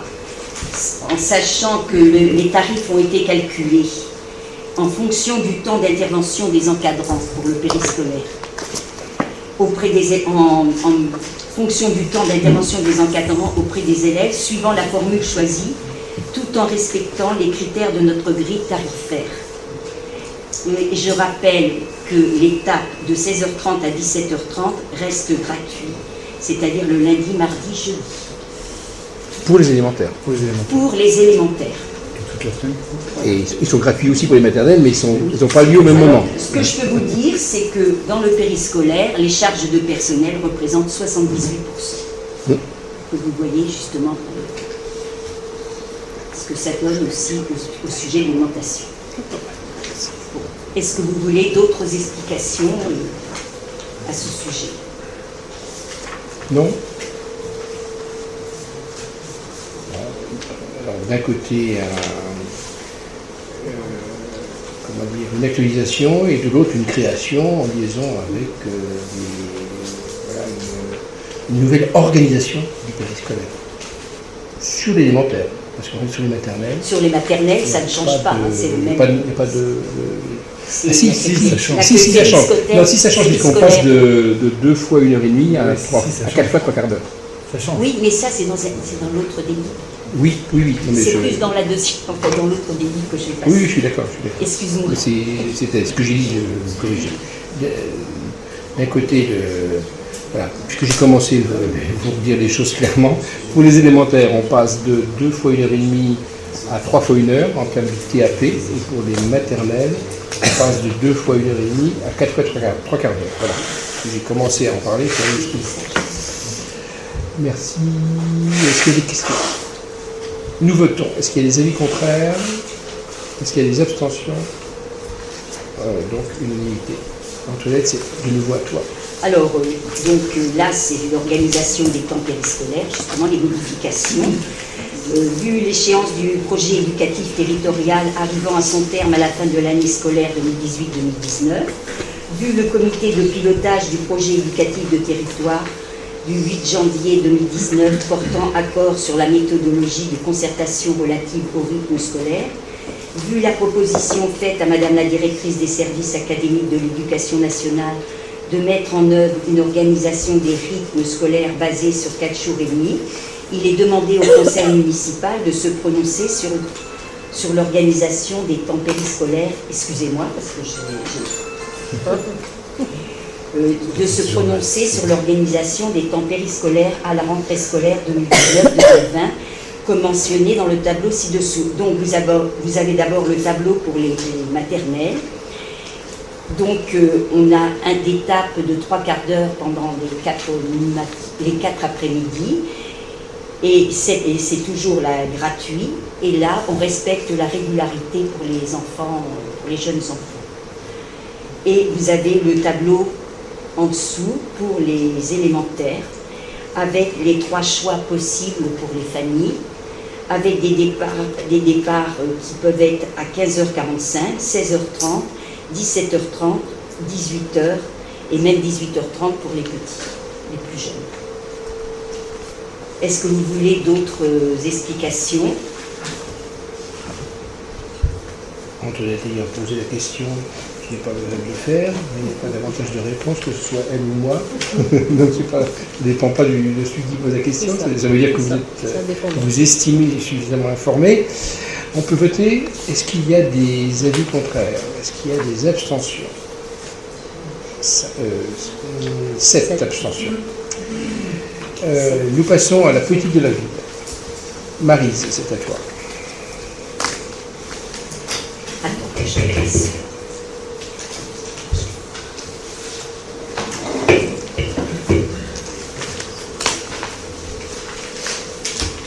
Donc la délibération concerne la dotation de solidarité urbaine. Donc cette dotation, comme on a déjà eu l'occasion de le dire, et entre autres mardi lors de la commission plénière, a pour objet de contribuer à améliorer les conditions de vie dans les communes urbaines confrontées à une insuffisance de leurs ressources et supportant des charges élevées. Ensuite, il y a un indice qui est calculé au niveau national, et cet indice tient compte du rapport entre le potentiel financier moyen par habitant des communes, le potentiel financier par habitant de la commune, le rapport entre la proportion de bénéficiaires d'aide au logement par rapport à la proportion constatée sur l'ensemble de la commune, la part de logements sociaux, ainsi que la part de logements sociaux au niveau des communes, le rapport entre le revenu moyen par habitant des communes. Au titre de l'année 2018, la ville de Mainvilliers a perçu 1 776 105 €. Le contrat de ville définit le projet urbain et social que tous les partenaires s'engagent à mettre en œuvre. Le contrat de ville de l'agglomération est articulé autour de 4 piliers: la cohésion sociale, l'habitat, le cadre de vie, le développement économique, les valeurs républicaines et laïcité. Les habitants concernés sont associés à la démarche de mise en œuvre de la politique ville par l'intermédiaire du Conseil citoyen. Celui-ci a pour objectif de favoriser l'expression, la parole des habitants du quartier et notamment de ceux éloignés des processus traditionnels de participation. Pour Mavillé, en 2018, le Conseil citoyen s'est réuni 11 fois et plusieurs rencontres de travail sont intervenues entre son président et l'agent de développement local, la présidente, je pourrais dire, et l'agent de développement local. 7 partenaires locaux ont accompagné la ville au titre de l'année 2018 en montant des actions. L'Association départementale pour la sauvegarde de l'enfant à l'adulte, le Centre social Jules Verne, le club sportif de foot, l'Association Femmes d'Afrique et d'ailleurs, la compagnie Jacques Craneur, l'association Lucé Mavillé PTT Athlétisme et la régie de quartier. Nous avons donc mené en 2018 19 projets au niveau de la ville. Donc les partenaires ont été accompagnés par la ville et par l'État pour financer ces actions. Le contrat de ville de l'agglomération chartraine, qui a été signé le 3 juillet 2015, devait logiquement arriver à expiration le 31 décembre 2020. Suite à la loi de finances du 28 décembre 2018, aux orientations nationales qui ont été décidées, le contrat de ville fera l'objet cette année d'un protocole d'engagement en renforcé. Et de cette façon, le contrat de ville en cours sera prolongé jusqu'au 31 décembre 2022. Donc ça, c'est un document que nous aurons d'ici la fin de l'année, le processus d'engagement. Et ensuite, vous avez les tableaux qui vous permettent de voir quelle utilisation a pu être faite de cet ensemble, de la DSU. Et vous avez également un tableau qui vous donne le rang de la commune, donc puisque je vous expliquais que ça s'était calculé au niveau national, donc tous les ans notre rang évolue.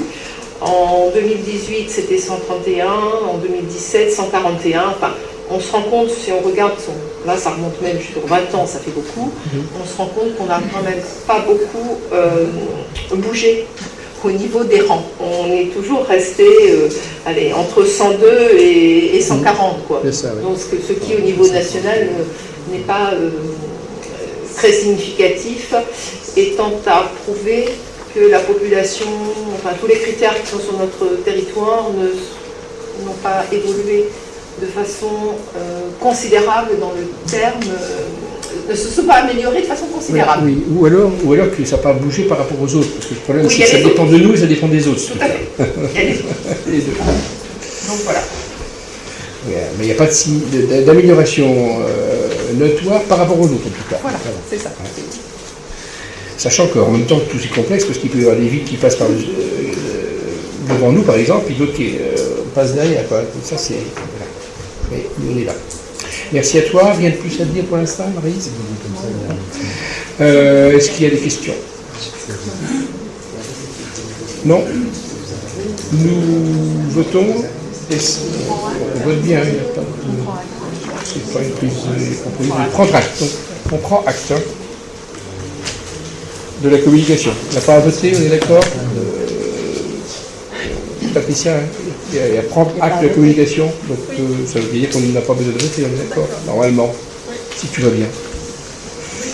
Ok, c'est bon pour toi? Délibération suivante, Marie, c'est toujours pour toi. Donc la délibération suivante est bien sûr une délibération importante nous concernant. Donc, je vais essayer d'en faire une synthèse, projeter quelques documents annexes et essayer de répondre à la question posée par un de vos collègues mardi soir à la commission plénière. Excusez-moi, j'ai juste oublié son nom. Stéphane Pilot, je crois. Voilà, monsieur Pilot, pardon. Donc, par courrier du 11 juin 2019, nous avons reçu l'avis favorable du comité d'engagement qui s'était tenu le 3 avril concernant le projet NPRU de Mavillé pour la finalisation de ce projet. La convention pluriannuelle des projets de renouvellement urbain de l'agglomération chartraine est pilotée par la communauté d'agglomération de Chartres Métropole au titre de sa compétence politique ville en partenariat avec la ville de Mavillé pour le quartier Talmont-Bretagne. Considérant que le quartier de Talmont-Bretagne bénéficie d'un programme de renouvellement urbain au titre des projets d'intérêt régional, donc nous avons là, plus loin, nous trouverons le plan guide du projet de mutation urbanistique de Talmont et du centre-ville. Donc le programme est ambitieux pour la commune, il va jusqu'en 2035, avec une première phase correspondant au calendrier du programme national de rénovation urbaine qui va jusqu'en 2024. Donc les opérations suivantes ont pu être intégrées dans le projet, les études, la question du relogement avec minoration de loyer, donc c'est là où je vais répondre à M. Pinault. Donc effectivement, la minoration de loyer s'applique pendant tout le temps où le bail va s'écouler derrière, puisque c'était sa question. Est-ce que c'était un effet ponctuel qui dédommageait le bailleur, ou est-ce que ça allait au-delà? Non, c'est sur la durée du bail. Alors bien sûr, il y a des critères d'attribution, c'est un petit peu technique, je ne vais pas rentrer dedans, mais qui sont calculés en lien avec l'allocation logement. Voilà. C'est vraiment une mesure sociale qui est appliquée. Et ce qui est important de savoir, après ça au collège, mais aussi au public présent, c'est qu'on a un outil permettant de reloger une personne dans un logement dont le loyer est plus élevé, sans qu'il supporte la totalité de la différence de loyer. Ça, c'est quand même important. Mais avec, bien sûr, un certain nombre de règles à respecter. Si ça justifie, etc. Voilà. Ça, c'est important parce que c'est justement souvent, dans le passé, il y a eu des problèmes de ce type-là, c'est vrai. On est obligé de quitter son logement et en plus, il faut payer davantage. Double peine. Donc, effectivement, c'est ce qu'on peut appeler une double peine. La double peine est quand même supprimée, ou fortement atténuée. Et maintenant, cette ligne budgétaire, puisqu'en fait elle se traduit par une ligne budgétaire, elle est intégrée dès maintenant dans le projet, sur la maquette financière. Donc pour nous, en l'occurrence, on a dû fixer avec Habitat Aurélien, bien sûr, c'est pas nous qui avons arbitrairement décidé du nombre de logements. La personne qui connaît ses locataires, c'est le bailleur social, il a toutes sortes d'éléments à sa disposition, il connaît le taux des APL, etc. Et donc c'est lui qui nous a fait la proposition du nombre de logements. C'est pas nous là-dessus, c'est vraiment leur calcul. Ensuite, pour la conduite de projet, nous serons financés la démolition de logements locatifs sociaux, le recyclage de copropriétés dégradées, l'aménagement d'ensemble, la reconstitution de blocs de logement et la requalification de logements. Donc je vais prendre du coup quelques minutes, si vous voulez bien, pour revenir sur un autre document et essayer d'illustrer peut-être de façon plus précise le projet. Donc vous avez... Ça veut dire plus concret aussi, quelque part. Voilà. Donc en fait, je me sers tout simplement, je vais dire, de la revue Nouvelle Malinoise qui a été... réalisé sur mars-avril 2019, puisque c'est là où je vais retrouver l'essentiel des dates et des projets. Donc, on peut juste... Non, plus bas. Voilà, je vais commencer là. Voilà. Donc, on a à la fois l'aperçu des secteurs, on a d'un côté l'existant, de l'autre côté le projet. Je vais commencer par le secteur de Bretagne. Pourquoi? Vous allez me dire, il n'est pas dans le... c'est pas le quartier cible du programme de rénovation urbaine, mais lorsqu'on fait un tel programme, on doit aussi s'intéresser à ce qui est autour. Il ne s'agit surtout pas de creuser des inégalités ensuite. Donc les autres quartiers sont pris en considération et sur lesquels on doit aussi faire des efforts pour améliorer ces quartiers. Donc vous trouvez pour le secteur de Bretagne en 2022 la transformation des logias en véranda. Ça, c'est pour les logements qui sont en rez-de-chaussée. Voilà. Et la réhabilitation du parking en sous-sol de la dalle, donc ça, c'est prévu pour 2023, pour encourager la réappropriation par les habitants. Cette intervention a une double volonté, à la fois de permettre un stationnement de qualité pour les habitants du quartier et aussi de faciliter à long terme le passage du bus du BHNS. Si le projet, là, nous ne sommes pas, c'est pas nous qui avons la maîtrise des dates, mais le BHNS doit passer. Donc s'il y a le BHNS, il faut bien que le stationnement ne soit plus sur la rue. Donc les deux opérations sont liées et c'est l'intérêt d'un projet tel qu'il est aujourd'hui, tel qu'il est demandé par l'ANRU, c'est qu'on nous demande de tenir compte, enfin on demande à l'AGLO et à nous, de tenir compte de tous les autres dispositifs existants, hein, que ce soit le SCOT, le PLH, donc c'est vraiment, il y a beaucoup d'interactions, ça fait au final un petit château de cartes quand même. Ouais. Ensuite, sur le secteur Talmont, donc le relogement des locataires au niveau de la banane est en cours et déconstruction de l'immeuble en 2021. Voilà. Normalement, l'immeuble doit être vide novembre 2020, puisque on avait passé l'autorisation de démolir qui avait été validée par la préfecture à l'État Aurélien. Elle est valable 2 ans, donc elle s'arrête, l'engagement c'est novembre 2020. La déconstruction, alors je l'ai encore appelé maison de quartier, mais c'est maintenant l'île au loisir, mais sur mon document il était mis comme ça. Qui héberge l'île au loisir. En 2021. La réhabilitation de la petite barre Jaurès. Donc vous avez les petits numéros en dessous, alors on ne les voit peut-être pas toujours très bien, mais c'est le numéro 3. La réhabilitation de la petite barre Jaurès et le réaménagement des espaces extérieurs 2022. Nous avons la construction d'environ 120 logements en lieu et place de la banane en 2022-2023 et aménagement des abords. Ensuite, en 5, on trouve la déconstruction des tours E et H. Donc vous les avez, elles sont, voilà, vous avez la E et la H, qui seront démolies en 2024-2025.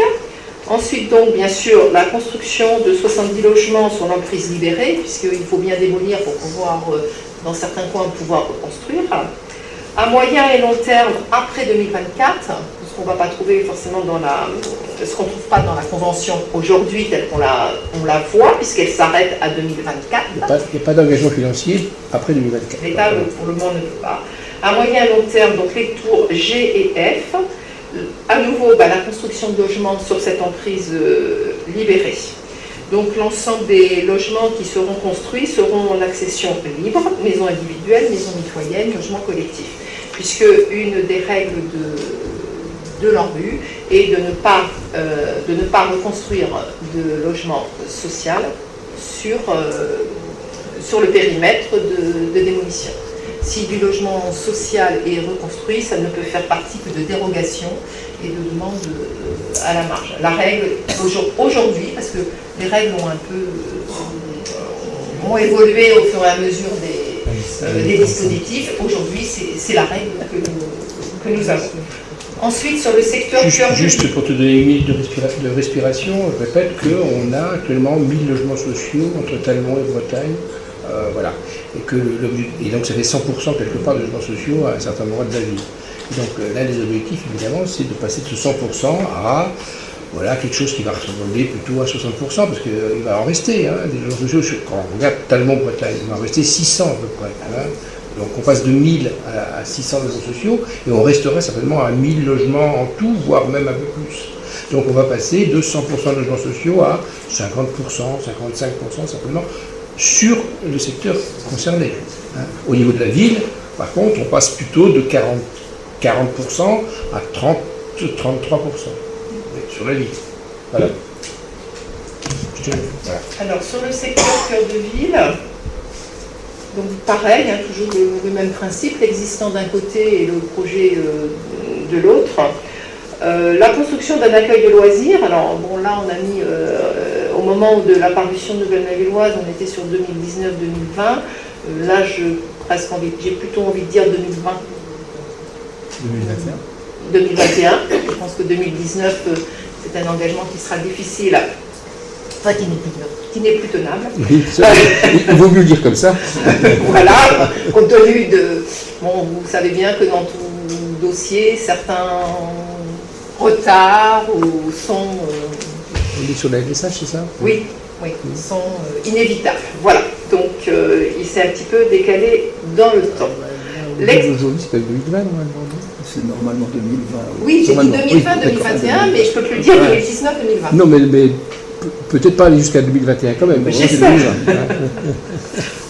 L'extension du pôle petite enfance 2022, la reconversion d'instituts médico-éducatifs en maison des associations 2021-2022. Alors là, c'est pareil, on n'est pas complètement seul à bord, hein, parce que pour reconvertir l'établissement, il faut que Les locataires actuels s'en aillent.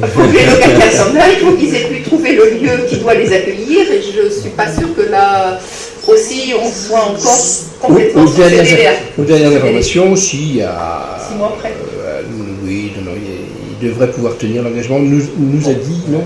Oui, je suis d'accord. Il a dit qu'a priori, il pensait le tenir. Voilà. Il n'y a pas de retard à...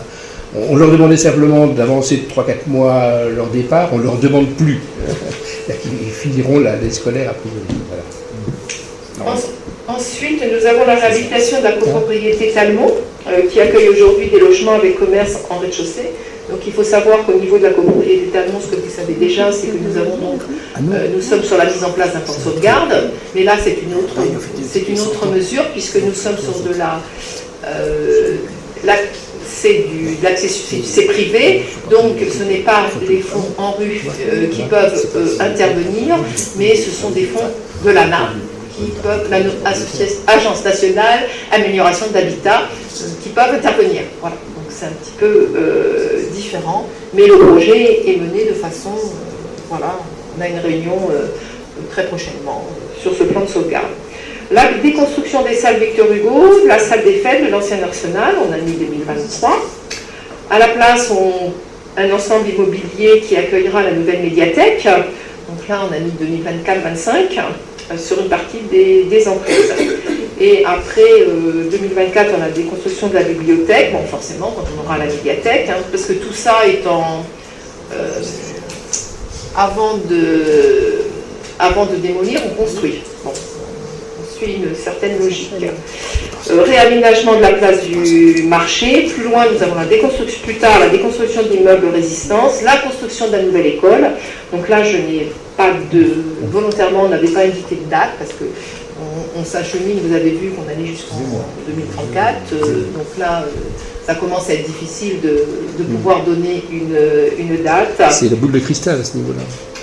Et donc avec la nouvelle école, et puis la construction d'un pôle administratif dans les bâtiments actuels de l'école Émile Zola, parce que bien sûr, il faudra attendre d'avoir la nouvelle école pour pouvoir investir les lieux de l'école Émile Zola.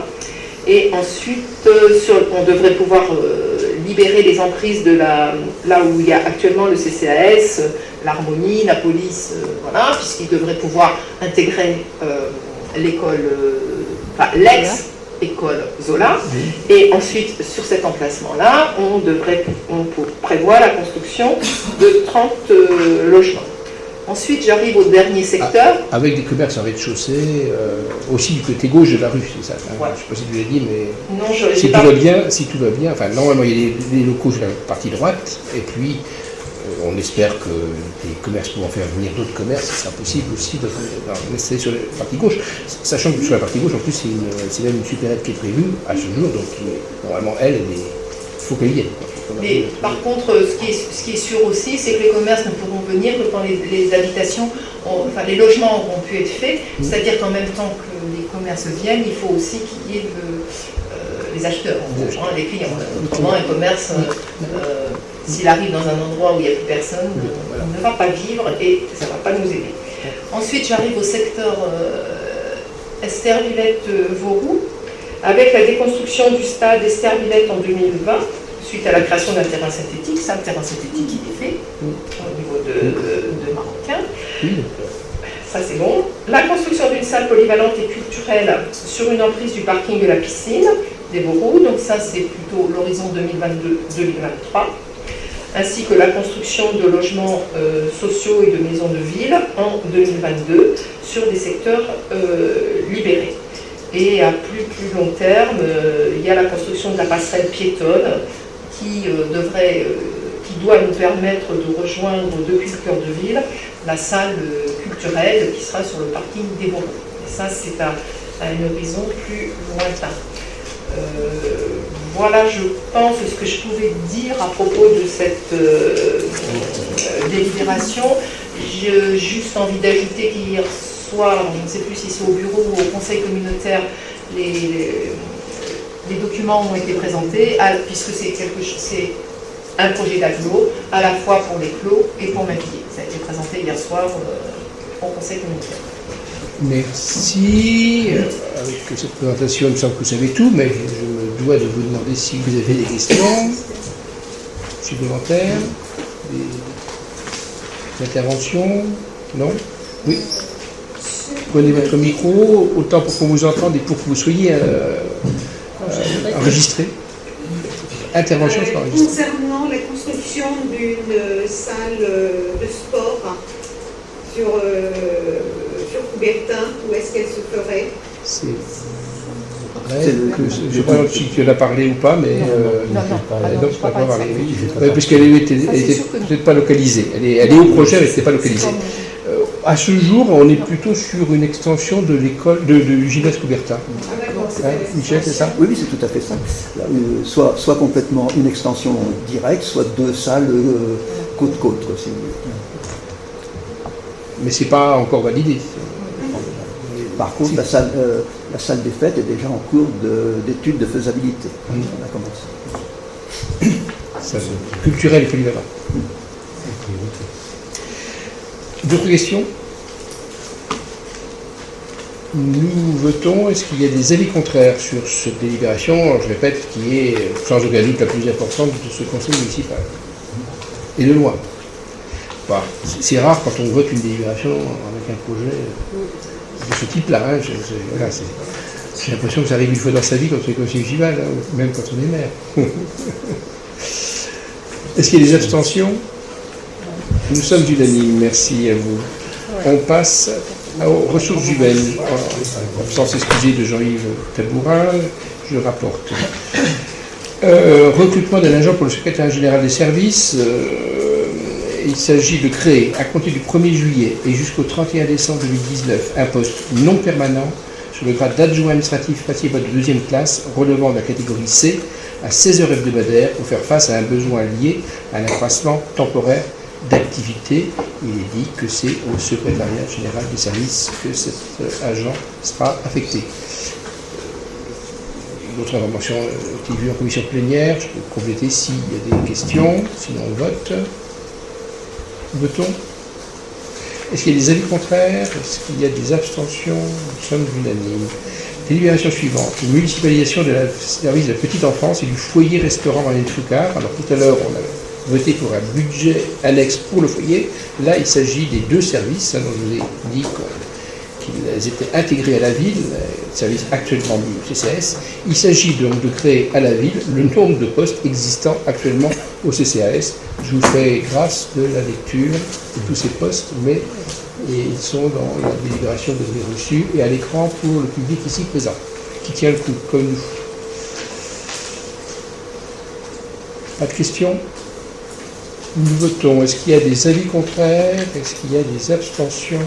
Unanimité. Délibération suivante. Entretien des écoles. Création de postes. Là, c'est en liaison avec le dédoublement des classes de CP et de CE1. On n'a pas pu faire avec les locaux existants, donc on est obligé d'agrandir, soit par l'utilisation de locaux autres, soit par l'implantation de préfabriqués. Ce qui occasionne quelque part des coûts supplémentaires, il faut le savoir. Alors, on n'est pas obligé de le regretter parce qu'il y a de l'intérêt des jeunes Mavillois, mais il faut savoir que ça existe quand même, qu'il y a un coût à la charge de la ville dans le cadre de ce projet du gouvernement actuel. Et donc là, il s'agit donc de créer deux postes d'adjoint technique à temps non complet de 9 heures hebdomadaires et de créer un poste d'adjoint technique à temps non complet de 17 heures hebdomadaires. Est-ce que vous voulez davantage d'informations? On vote. Est-ce qu'il y a des avis contraires ou des abstentions? Temps périscolaire. alors là, on est en liaison donc avec d'autres délibérations pour réorganiser ce plan périscolaire. Vous voyez qu'il y a un certain nombre de postes qui avaient été créés en 2018. Il y a 5 lignes, 10 postes d'adjoints à l'animation principale deuxième classe, 6 postes d'adjoints à l'animation principale de deuxième classe à 11h30, 3 postes d'adjoints à l'animation principale de deuxième classe à 17h hebdomadaire, un poste d'adjoint à l'animation à 24h30 et 3 postes d'animateurs à 11h30. Il s'agit ici de remplacer les postes qui sont à la deuxième ligne et à la dernière ligne, les 6 postes et les 3 postes de la dernière ligne, par 10 postes d'adjoints d'animation principale de deuxième classe à 12 heures hebdomadaires durant les semaines scolaires. Et on vous dit que quand les postes seront pourvus par des contractuels, les contrats seront établis au jour de la rentrée en septembre, au jour de la sortie en juillet, et l'horaire annualisé sur cette période sera de 11h07. Ça, c'est pour que les gens soient payés sur une année. Et puis un poste d'animateur catégorie B à 15 heures hebdomadaires durant les semaines scolaires.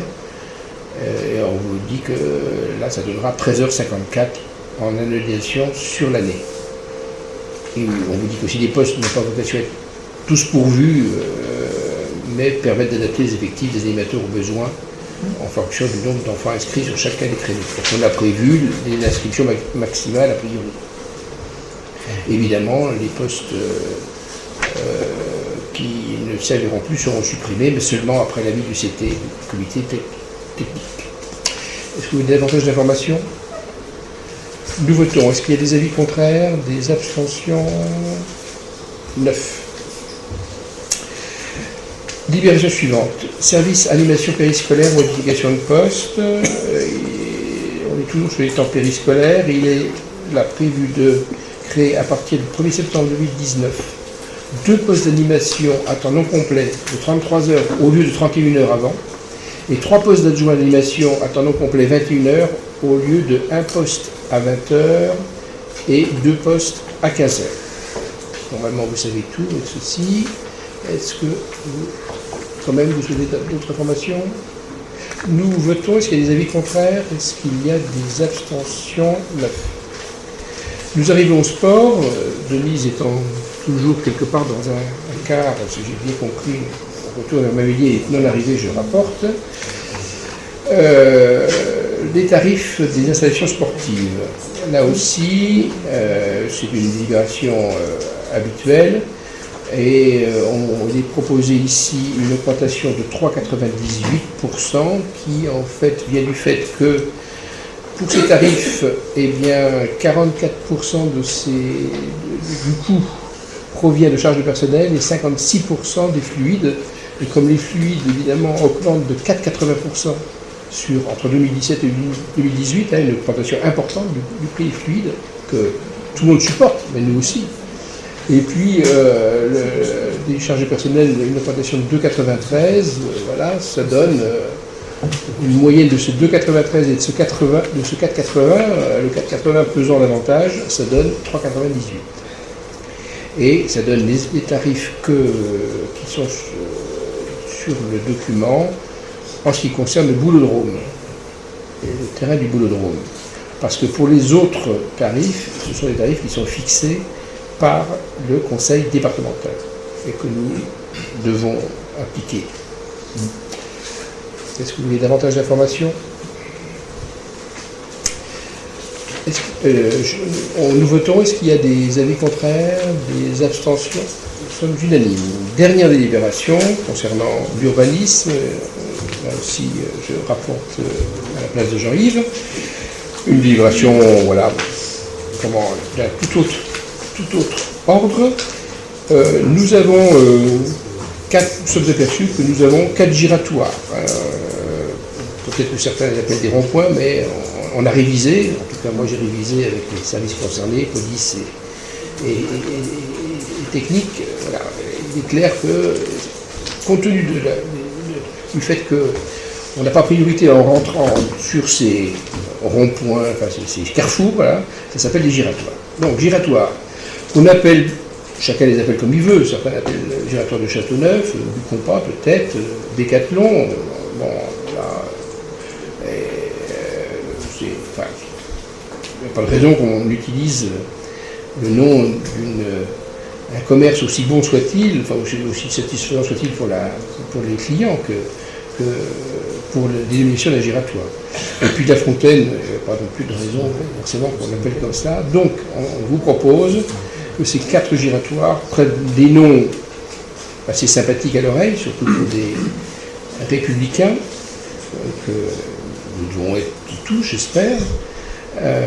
Et donc le rond-point de Châteauneuf on vous propose qu'il s'appelle donc le giratoire de la liberté, que celui dit du Compas s'appelle giratoire de l'égalité, que celui dit de Décathlon s'appelle giratoire de la fraternité, et que alors la liberté, égalité, fraternité, c'est devise républicaine, mais on l'a déjà dit à Mamillier, et pour nous, il y a un 4e terme qui va très bien avec ces 3 premiers, c'est la laïcité.